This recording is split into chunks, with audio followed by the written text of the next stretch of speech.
ini, kembalikan kerinduan suara satwa hutan,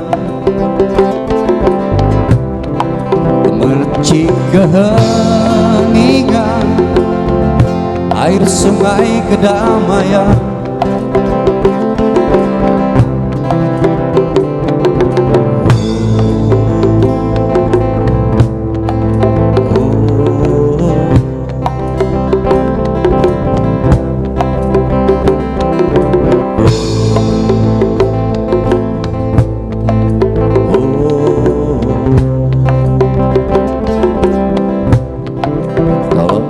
Dengar suara kami di rimbunnya hutan, tolong dengar suara kami yang lama terpendam.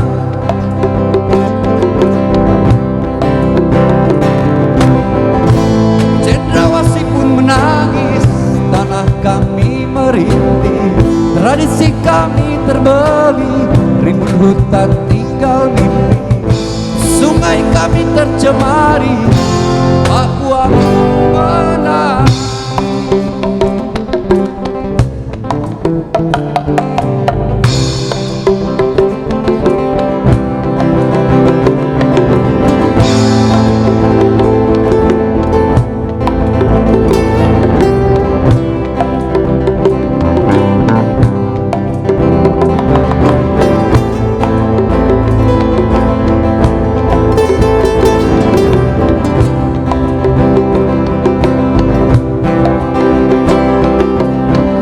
Cendrawasih pun menangis, tanah kami merintih, tradisi kami terbeli, rimbun hutan tinggal mimpi.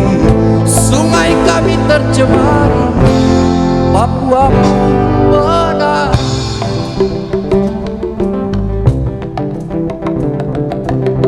Mas hitam dan tembaga, cendrawasih dan merdeka, hilang pergi entah kemana, tadi rampas siapa, Mas hitam dan tembaga.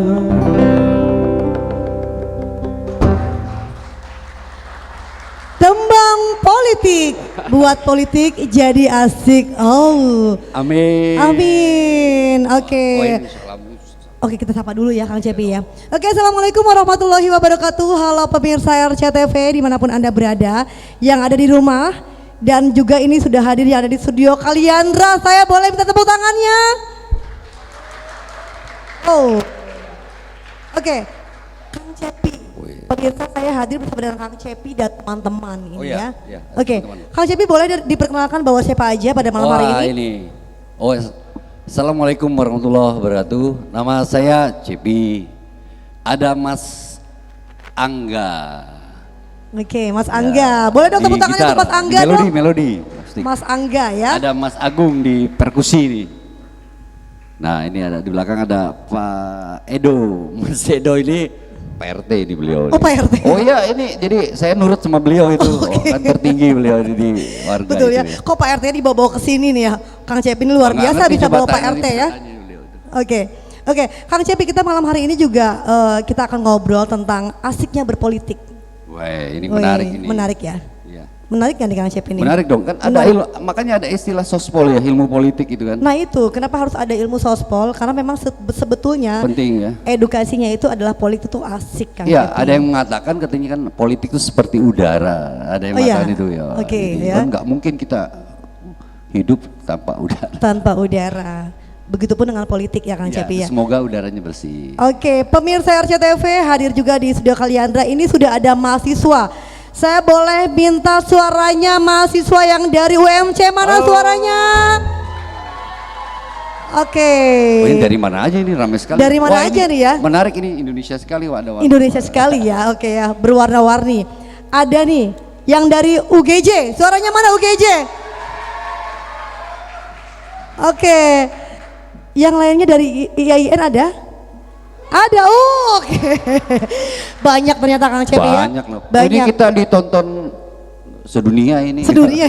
Oke. Iya, karena RCTV sudah digital Kang Cepi. Iya, Artinya sudah bisa disaksikan miliar, seluruh dunia.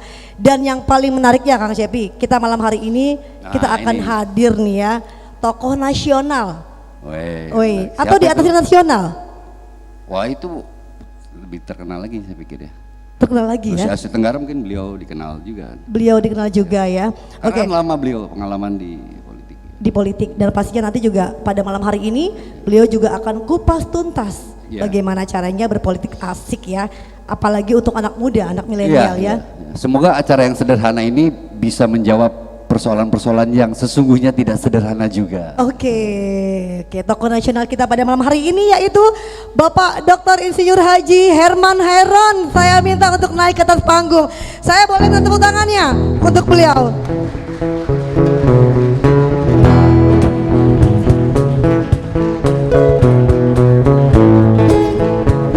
Selamat malam Pak Herman. Silakan Pak. Oke, wah, ini kita kayak mau kuliah umum ya kalau udah ada. Di depan sana sudah ada mahasiswa Kang Cepi. Ya. Kenapa? Depan sana sudah mahasiswa. Oh iya. Iya, Kita sudah sapa hadir dulu beliau. tokoh nasional kita, beliau nih ya yang. Saya sudah 3 kali menjadi mahasiswa. Oke. Saya mahasiswa S1, Betul? S2, S2. S3. Luar biasa. Jadi sudah 3 Dokter kali ya, saya. Oke pemirsa RCTV, sudah hadir bersama kami Bapak Dr. Insinyur Haji Herman Hairon yang pada malam hari ini, terima kasih ya Pak ya sudah hadir di Tembang Politik jauh-jauh dari Bekasi hadir di sini Kang Cepi. Tepuk tangan dulu dong ini. Oke. Terima kasih ini udah.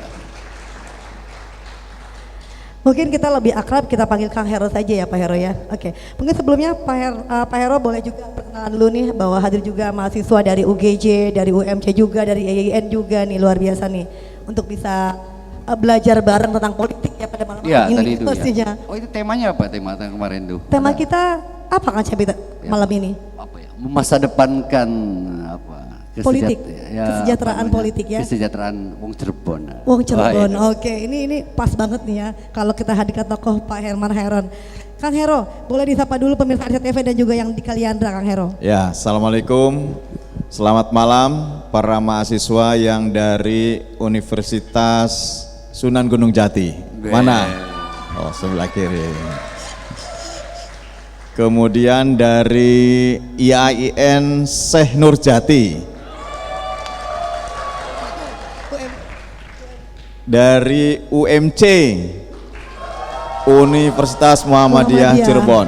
Oke. Dan ketiga-tiganya saya pernah tampil baik di Universitas Muhammadiyah Cirebon, terakhir saya dengan Menteri Koperasi, saya juga tampil di UMC, di IAIN saya pernah hadir menjadi pembina di Pramuka. Kalau ada aktif di Pramuka, saya pernah di IAIN Sunan Gunung Jati mengisi acara Pramuka. Dan di Unswagati terakhir bahkan saya menerima mahasiswa S2 IAIN di DPR. Jadi S2 IAIN Syekh Nurjati hadir ke gedung DPR dan saya terima langsung kehadirannya sekaligus tur di lingkungan kompleks DPR MPR Jakarta. Dan saya kira bagi mahasiswa asik juga. Jadi kalau melihat dari jauh apa yang berpolitik, tapi begitu masuk gedung DPR asik juga rupanya. Asik di ya, gedung oke. DPR itu. Boleh tepuk tangannya untuk Pak Hero. Nah ini Kang Hero, kita kalau bicara politik asik di wilayah 3 Cirebon, ini harus teredukasi karena memang tadi yang Kang Cepi sampaikan bahwa politik itu seperti udara, artinya kita butuh itu ya. Ya minimal kan kita buat KTP umum ada PRT. Ya, sebetulnya kalau berbicara politik, setiap nafas kita, setiap detik waktu, setiap satu langkah kita itu tidak terlepas dari berpolitik. Tinggal kita memandang dari sisi mana. Karena politik adalah suatu cara untuk mencapai tujuan tertentu. Mas Cepi untuk bisa menghibur berpolitik seni ini hari ini. Oh, Nah, ini kita ini. di Pangkas sini politik dapat seni. ilmu Politik kita ya. seni maksudnya. Mbak Kang Cepi. Desi juga bagaimana membangun opini di publik, itu juga berpolitik. Oh. Dan mahasiswa bagaimana menyelesaikan kuliahnya berpolitik juga itu. Berpolitik gitu ya. Politik juga, kadang-kadang banyak alasan kepada orang tuanya itu. Nah, itu berpolitik juga. Artinya tergantung kita bisa memandang. Dan kadang kalau politik dipandang sebagai sesuatu yang negatif, memang dia berkarakter negatif. Kalau politiknya yang baik, politiknya yang bersih, politiknya yang santun, ya tujuannya adalah mensejahterakan masyarakat. Tujuannya membuat tujuan-tujuan yang baik untuk rakyat gitu. Jadi saya sudah 3 periode menjadi anggota DPR RI dan saya secara sungguh-sungguh rasanya untuk itu gitu ya. Betul. Bahwa tujuan kita menjadi anggota DPR menjadi wakil rakyat. Kita harus turun kepada rakyat, bertanya kepada rakyat, mengupas kepala kita ini bukan isi kepala kita yang kita curahkan kerja di DPR MPR itu, tapi adalah mengupas seluruh isi kepalanya masyarakat. Harapan dan aspirasi masyarakat apa, itulah yang kita bawa ke gedung DPR. Kalau nggak pernah turun ke rakyat, anggota DPR nggak pernah bertanya kepada rakyat, nggak pernah mendengarkan aspirasi mahasiswa, ya dia terus bicara lantang bicara atas nama siapa? Atas nama rakyat, atas nama pribadi. Nah kalau saya datang tadi ke beberapa titik, masyarakat menyampaikan, Pak, di desa kami ini ekonominya sedang susah. Bagaimana cara meningkatkan perekonomian di wilayah kami? Ya kita berikan solusi.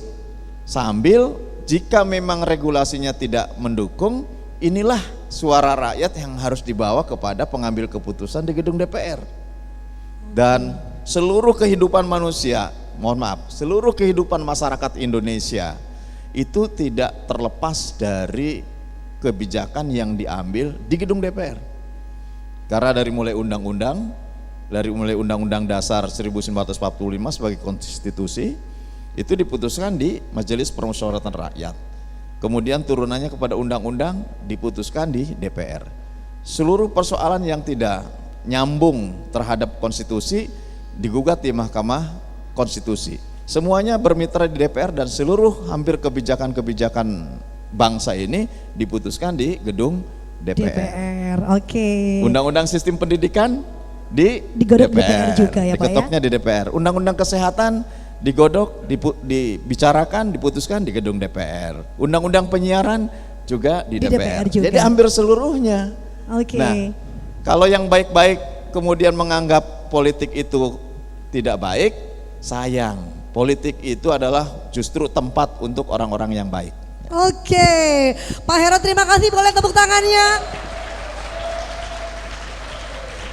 Gak terasa ya, satu segmen berlalu nih ya. Kita kalau ngomongin politiknya dengan jelas, komprehensif pastinya akan dengan cepat ya berlalu ya. Oh iya. Oke. Iya. Nanti kita akan bahas lagi nih. Kita kan tadi. Betul, makanya saya bilang kayak kuliah umum kita hari ini ya. Oke, oke Pak Heru kita break dulu Pak. Ya, oke, silakan. Jangan kemana-mana, tetap di Tembang Politik, bikin politik jadi asik.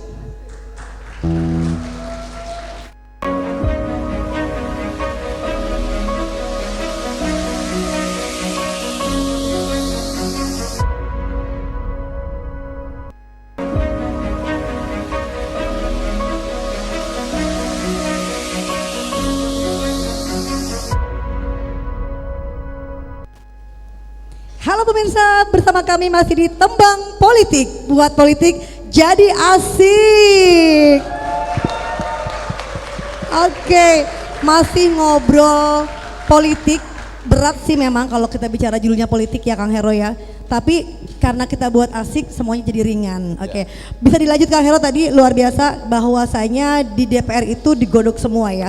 Semua kebijakan-kebijakan yang memang itu untuk masyarakat. Nah, tapi gini Kang, mungkin banyak juga yang masyarakat yang merasa tidak puas dengan kebijakan yang memang terjadi di DPR. Nah, itu seperti apa sih Kang? Apakah memang betul-betul didengarkan atau seperti apa Kang? Ya, ada tahapan dan proses semestinya. Setiap pengambil kebijakan, membuat undang-undang misalkan, itu ada prosesnya dan semestinya partisipatori.